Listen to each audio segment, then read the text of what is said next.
Inihayag ng House Secretary General na may mga kongresistang kumausap sa kanya upang sabihin kinukonsidera rin ng mga itong maghain o mag-endorso ng impeachment complaint laban kay VP Duterte.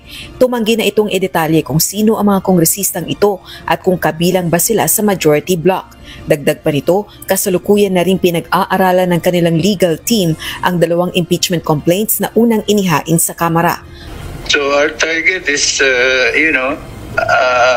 as soon as next week, we will try to transmit to the office of the speaker. Kasi ayaw nating mahirapan yung office nila na i-evaluate na naman kung tama, di ba?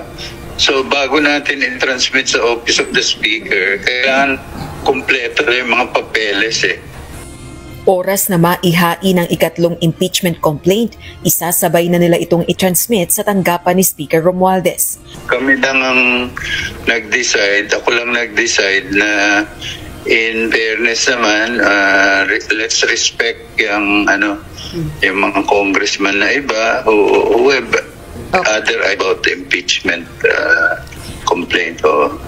So, ayun, maghintay lang tayo next week kung itutuloy.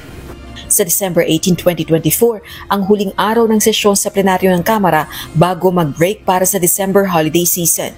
Samantala, nagsimula ng kumilos ang Makabayan Bloc upang maabot ang kinakailangang 1/3 na pirma ng House members para sa resolution of impeachment laban kay VP Duterte. Araw ng Miyerkules, December 3, nang i-endorso ng Makabayan Bloc lawmakers ang ikalawang impeachment complaint na ang ground ay betrayal of public trust o pagtataksil sa taong bayan. Dahil ito sa matinding pag-abuso umano sa discretionary powers ng Vice Presidente sa paggastos ng nasa 612 million pesos na halaga ng confidential funds mula 2022 hanggang 2023. Kung ihahain ang isang impeachment complaint ng hindi bababa sa 1/3 ng lahat ng miyembro ng House of Representatives, maaari na itong i-endorso ng diretsyo ng House Plenary sa Senado batay sa saligang batas at sa House Rules kaugnay ng impeachment. Kaugnay naman ng fellowship ng nasa 200 kongresista kay Pangulong Ferdinand Marcos Jr. sa Malacanang, Miyerkules ng gabi December 4, iginiit ni na House Deputy Majority Leader Paulo Ortega at House Secretary General Velasco na walang napag-usapan kaugnay ng impeachment complaints laban kay VP Duterte. Ipresenta sa Pangulo ang isang manifesto ng suporta ng Kamara sa gitna ng banta ng destabilisasyon laban sa pamahalaan.